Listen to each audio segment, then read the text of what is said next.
A Corte de Espinhos e Rosas, capítulo 1. A floresta tinha se tornado um labirinto de neve e gelo. Eu monitorava os limites dos arbustos havia 1 hora, e meu ponto de vantagem na concavidade de um galho de árvore perdera utilidade. O vento forte soprava montes espessos de neve que varriam pegadas, mas enterravam com elas qualquer sinal de possíveis pedras. A fome tinha me levado mais longe de casa do que eu normalmente ousava, mas o inverno era uma época difícil. Os animais tinham se retirado, entrado mais profundamente no bosque do que eu poderia segui-los. E a mim restava caçar os desgarrados, um a um, rezando para que durassem até a primavera. Não tinham durado. Passei os dedos dormentes nos olhos, afastando os flocos que se agarravam aos cílios. Aqui não havia troncos de árvores sem casca, evidência da passagem de cervos. Eles ainda não tinham seguido em frente. Permaneceriam até que as cascas acabassem. E então viajariam para o norte, além do território dos lobos, e talvez para as terras féricas de Prythian, onde nenhum mortal ousara pisar a não ser que tivesse o desejo de morrer. Um calafrio percorreu minha coluna quando pensei nisso, e afastei a sensação, me concentrando nos arredores, na tarefa à frente. Era tudo o que eu podia fazer, tudo o que eu tinha conseguido fazer havia anos, me concentrar em sobreviver à semana, ao dia, à próxima hora. E agora com a neve teria sorte se visse qualquer coisa àquela altura, principalmente da minha posição no alto da árvore. Eu mal conseguia ver 4 metros adiante. Contendo um resmungo quando braços e pernas enrijecidos protestaram contra o movimento. Afrouxei o arco antes de descer da árvore. A neve dura estalou sob minhas botas desgastadas e trinquei os dentes. Visibilidade ruim, barulho desnecessário. Eu estava a caminho de mais uma caçada infrutífera. Restavam apenas algumas horas de luz do dia. Se eu não partisse logo, precisaria encontrar o caminho de casa no escuro, e os avisos dos caçadores da aldeia ainda pareciam frescos em minha mente. Lobos gigantes estavam à espreita, e muitos deles. Sem falar dos boatos de um povo estranho avistado na área, alto e sinistro e mortal. Qualquer coisa menos féricos, suplicavam os caçadores a nossos deuses. Haviam muito esquecidos, e eu rezava em segredo ao lado deles. Nos 8 anos em que morávamos em nossa aldeia, a 2 dias de viagem da fronteira imortal de Prythian, tínhamos sido poupados de um ataque, embora caixeiros viajantes às vezes contassem histórias de aldeias afastadas da fronteira, reduzidas a lascas e ossos e cinzas. Esses relatos, certa vez raros, o bastante para serem ignorados pelos anciões da aldeia. Como boatos, tinham mais recentemente se tornado sussurros constantes em todos os dias de feira. Eu arriscara muito ao entrar tanto na floresta, mas tínhamos acabado com o pão no dia anterior e o restante da carne seca no dia anterior àquele. Mesmo assim, eu preferiria passar outra noite com fome a satisfazer o apetite de um lobo ou de um férico. Não que houvesse muito de mim para se banquetearem. Eu tinha ficado esquálida a essa altura do ano e podia contar muitas das costelas. Andando o mais ágil e silenciosamente que podia entre as árvores, pressionei a mão contra a barriga vazia e dolorida. Sabia qual expressão estaria estampada nos rostos de minhas irmãs quando eu voltasse para nosso chalé, de mãos vazias mais uma vez. Depois de alguns minutos de busca cuidadosa, eu me agachei em um aglomerado de arbustos espinhentos cobertos de neve. Em meio aos espinhos tinha uma vista relativamente decente de uma clareira e do pequeno riacho que fluía por ela. Alguns buracos no gelo sugeriam que ainda era frequentemente usado. Com sorte alguma coisa passaria. Com sorte. Suspirei pelo nariz, enterrando a ponta do arco no chão, e apoiei a testa contra a curva tosca da madeira. Não duraríamos mais 1 semana sem comida, e famílias demais já haviam começado a implorar para que eu confiasse na caridade do povo mais rico da aldeia, testemunhar em primeira mão até que ponto exatamente ia a tal caridade.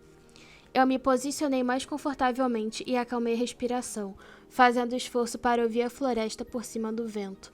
A neve caía e caía, dançando e rodopiando como um nevoeiro faiscante, O branco era fresco e limpo contra o marrom e o cinza do mundo.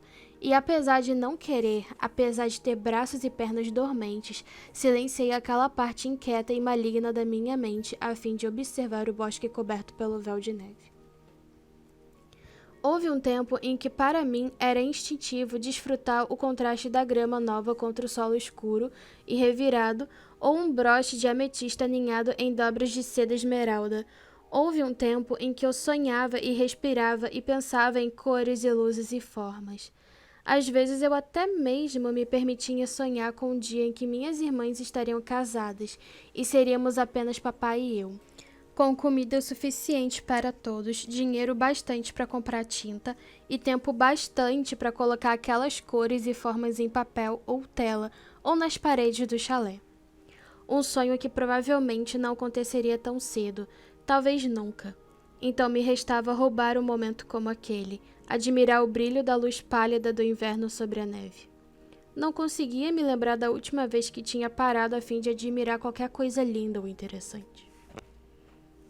Horas de ócio em um celeiro decrépito com Isaac Hale não contavam. Aquelas horas eram vorazes e vazias, e às vezes cruéis, mas nunca lindas. O vento uivante se transformou em um suspiro baixo. A neve passou a cair preguiçosamente em punhados grandes e gorduchos que se acumulavam em cada fresta e protuberância das árvores. Hipnotizante a beleza letal e suave da neve, eu me encolhi diante do pensamento de precisar voltar para as estradas lamacentas e congeladas da aldeia, para o calor abafado de nosso chalé. Arbustos farfalharam na clareira. Sacar o arco foi uma questão de instinto. Olhei entre os espinhos e prendi o fôlego. A menos de 30 passos estava uma pequena corça, ainda não muito magricela devido ao inverno, mas desesperada o suficiente para arrancar a casca de uma árvore na clareira. Uma corça como aquela poderia alimentar minha família durante uma semana ou mais. Minha boca se encheu de água, silenciosa como o vento que ciciava entre as árvores mortais, mirei. Ela estava tão distraída, tão alheia ao fato de que a própria morte esperava a metros de distância. A corça continuou rasgando as tiras de casca, mastigando devagar. Eu poderia secar metade da carne e nós poderíamos imediatamente comer o restante. Ensopados, tortas, a pele poderia ser vendida ou talvez transformada em roupa para uma de nós. Eu precisava de botas novas, mas Elaine precisava de um manto novo e Nesta queria qualquer coisa que fosse de outra pessoa. Meus dedos tremiam. Tanta comida, que salvação! Inspirei para me acalmar, verificando a mira mais uma vez. Mas havia um par de olhos dourados brilhando nos arbustos adjacentes. A floresta ficou em silêncio. O vento morreu, até a neve parou. Nós mortais não tínhamos mais deuses para quem rezar, mas se eu soubesse seus nomes perdidos, teria rezado para todos eles. Escondido no arbusto, o lobo se aproximou, o olhar fixo na corça distraída. Era enorme, do tamanho de um pônei. Minha boca secou. Era um dos imensos lobos sobre os quais eu fora avisada. Jamais tinha visto um tão grande e, mesmo assim, ele permanecia despercebido pela corça. Se era de Printian, se era de alguma forma férico, então virar comida era a menor das minhas preocupações. Se ele era férico, eu já deveria estar correndo. Mas talvez fosse um favor ao mundo, à minha aldeia, a mim mesma, matá-lo enquanto eu estava oculta. Atravessar uma flecha em seu olho não seria um problema. Mas apesar do tamanho, ele parecia lobo. Se movia como um lobo. Animal, assegurei a mim mesma, apenas um animal. Eu tinha uma faca de caça e 3 flechas. As 2 primeiras eram comuns, simples e eficientes, mas que provavelmente não seriam mais que uma picada de abelha para um lobo daquele tamanho. Mas a terceira flecha, a mais longa e mais pesada, eu comprara de um caixeiro viajante durante um verão em que tínhamos cobre suficiente para alguns luxos. Uma flecha entalhada de freixo, armada com uma ponta de ferro. Todos sabiam que os féricos odiavam o ferro, mas era a madeira do freixo que fazia com que a sua magia curadora e imortal falhasse por tempo suficiente para que o humano lhes desse um golpe mortal. Pelo menos era o que diziam os boatos. A única prova que tínhamos da eficácia do freixo era a raridade da madeira. Eu estudara desenho das árvores, mas nunca vira uma com os meus olhos, não depois que os grão-féricos as tinham queimado há muito tempo. Então restavam poucas, a maioria pequena e retorcida e escondida pela nobreza em bosques murados. Passei semanas depois da compra debatendo se aquele pedaço excessivamente caro de madeira tinha sido um desperdício de dinheiro, e durante 3 anos a flecha de freixo ficara guardada, inutilizada na aljava. Agora eu rapidamente a sacava, contendo os movimentos ao mínimo eficientemente, qualquer coisa para evitar que aquele lobo monstruoso olhasse em minha direção. A longa flecha era pesada o bastante para causar dano. Poderia matar o lobo se eu mirasse direito. Se eu abatesse o lobo, a corça fugiria. Se eu abatesse a corça, o lobo iria atrás do meu pescoço ou da carcaça e destruiria quantidades preciosas de pele e gordura.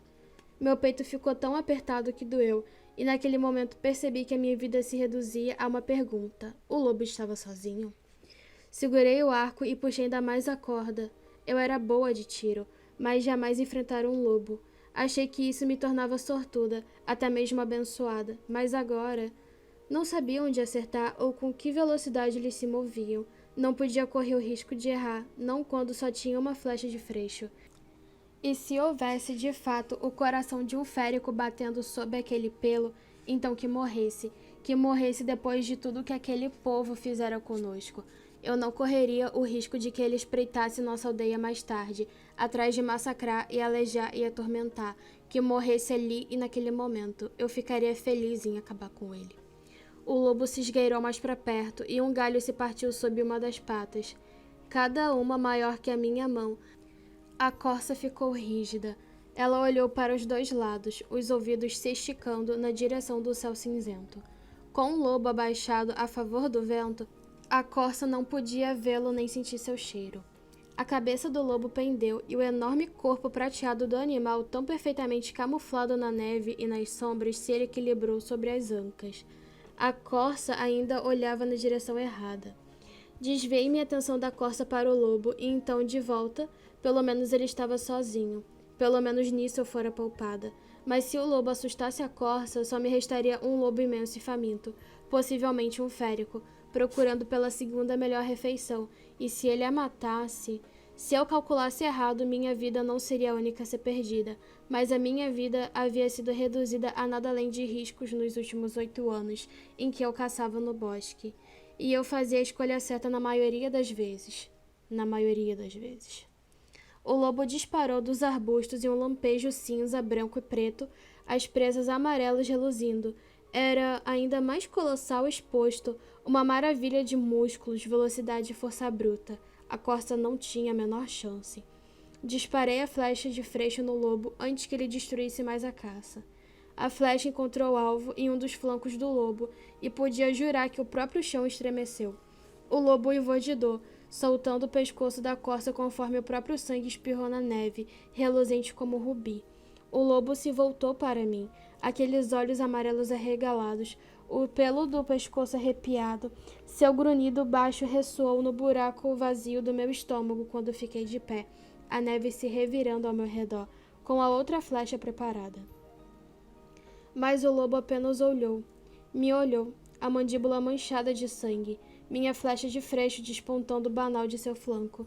A neve recomeçou a cair. O lobo olhou. E com um tipo de atenção e de surpresa que me fizera disparar a segunda flecha só por precaução, para o caso daquela inteligência ser do tipo imortal, malicioso. Ele não tentou desviar da flecha quando ela perfurou facilmente o olho amarelo e regalado. Cor e escuridão giraram como um redemoinho em minha visão, misturando-se à neve. O lobo desabou no chão.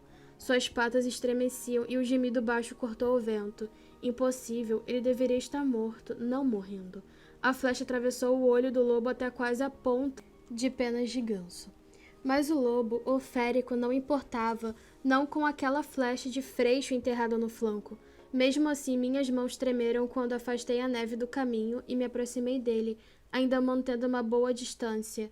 Sangue jorrava dos ferimentos que eu causara, manchando a neve de carmesim. O lobo batia com a pata no chão, a respiração já mais lenta. Será que sentia muita dor ou o choro era apenas uma tentativa de afastar a morte? Eu não tinha certeza se queria saber. A neve girou ao nosso redor. Encarei o lobo até aquele manto de carvão, obsidiana e marfim parasse de se elevar e descer. Lobo, definitivamente, apenas um lobo, apesar de seu tamanho. O aperto em meu peito diminuiu, e meu fôlego se condensou diante de mim quando suspirei. Pelo menos a flecha de Freixo tinha se provado letal, independentemente de quem e o que ela batesse. Uma avaliação rápida da corça indicou que eu só podia carregar um animal, e mesmo isso seria difícil, mas era uma pena deixar o lobo. Embora tivesse desperdiçado muitos minutos preciosos, minutos durante os quais qualquer predador poderia sentir o cheiro de sangue fresco, tirei a pele do lobo e limpei as flechas o melhor que pude. Pelo menos aqueceu minhas mãos. Enrosquei o lado sangrento da pele sobre o ferimento mortal da corça antes de jogá-la por cima do ombro. Nosso chalé ficava a alguns quilômetros dali, e eu não precisava de um rastro de sangue atraindo todos os animais com presas e garras diretamente até mim. Grunhindo devido ao peso, peguei as pernas da corça e dei uma última olhada para a carcaça fumegante do lobo. O olho dourado que lhe restava encarava o céu, agora carregado de neve. E por um momento desejei ter a capacidade de sentir remorso pela coisa morta, mas aquilo era floresta e era inverno.